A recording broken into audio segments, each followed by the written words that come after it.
थोडासा परिहार द्यायचा होता, म्हणजे असं सेवा कशब्दाला सर्वांना माहित आहे. कल्पिता ज्ञात आत्तरी वक्त्याचं सांगणं आधी करते या नियमानुसार आज ज्या निमित्ताने आपण सगळेजण जमलेलो आहोत, ज्यांचा आजचा हा श्राद्ध विधी आहे, असे कैलासवासी श्रीधर मारुती जायभाय आपा हे आपल्यातून जाऊन आज एक वर्ष पूर्ण होत आहे. आणि वर्ष झाल्यानंतर जो विधी असतो तो श्राद्ध विधी असतो.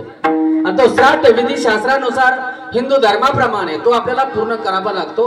मग त्यांची मुलं, मग त्यांच्या धर्मपत्नी असतील गबा भीमाबाई श्रीधर जायभाय, त्यांचे चिरंजीव आहेत संजय श्रीधर जायभाय, अनिल श्रीधर जायभाय, आणि त्यांची मुलगी आहे सौ मंदाबाई सुभाष खाडे आणि सौ विजया सायासराव दराडे.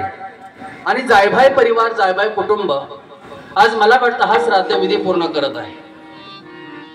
कारण जन्म झाला त्या दिवशी मरण ठरलेलं आहे. जन्मल्यापासून मरेपर्यंत काय विधी आहेत आणि मेल्यानंतर काय विधी आहेत. आणि मेल्यानंतर माणसाचा जो विधी असेल, महत्वाचा विधी असेल, तो श्राद्ध विधी असेल. म्हणून त्यांचे मुलं असतील मुली असतील, तो परिवार असेल, हा विधी पूर्ण करत आहे. कारण हा विधी पूर्ण केल्याशिवाय त्या आत्म्याला पुढच्या युनिमध्ये प्रवेश करता येत नाही. विठाला विठाला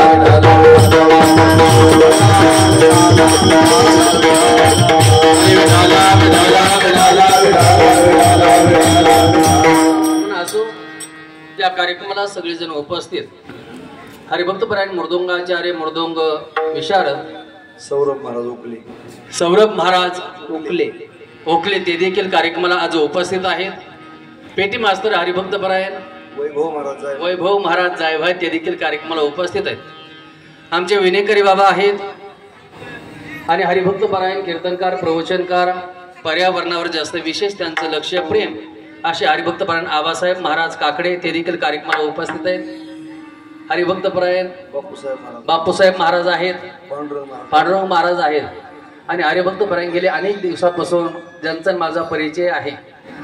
आणि परिचय झाल्याच्या नंतर जे प्रेमाचे संबंध तयार झाले असे हरिभक्तपरायण आपल्या परिसरात गायन क्षेत्रातील चांगलं व्यक्तिमत्व हरिभक्तपरायण सुनील महाराज पोकळे गुरुजी ते देखील कार्यक्रमाला उपस्थित आहेत. दुसरे गायनाचार्य हरिभक्तपरायण काळे गुरुजी ते देखील कार्यक्रमाला उपस्थित आहेत. धनुभाऊ महाराज जायभाय ते देखील कार्यक्रमाला उपस्थित आहेत. हरिभक्तपरायण अण्णासाहेब महाराज पोकळे ते देखील कार्यक्रमाला उपस्थित आहेत. माझ्या संस्थेतले हे सगळे लहान लहान महाराज मंडळी आणि तुमच्यात आणि माझ्यात ज्यांनी दुवा साधून देण्याचा प्रयत्न केला, ज्यांचा हा श्राद्ध विधी निमित्ताने ही सेवा करण्याची संधी ज्यांच्यामुळे माझ्याकडे आलेली आहे.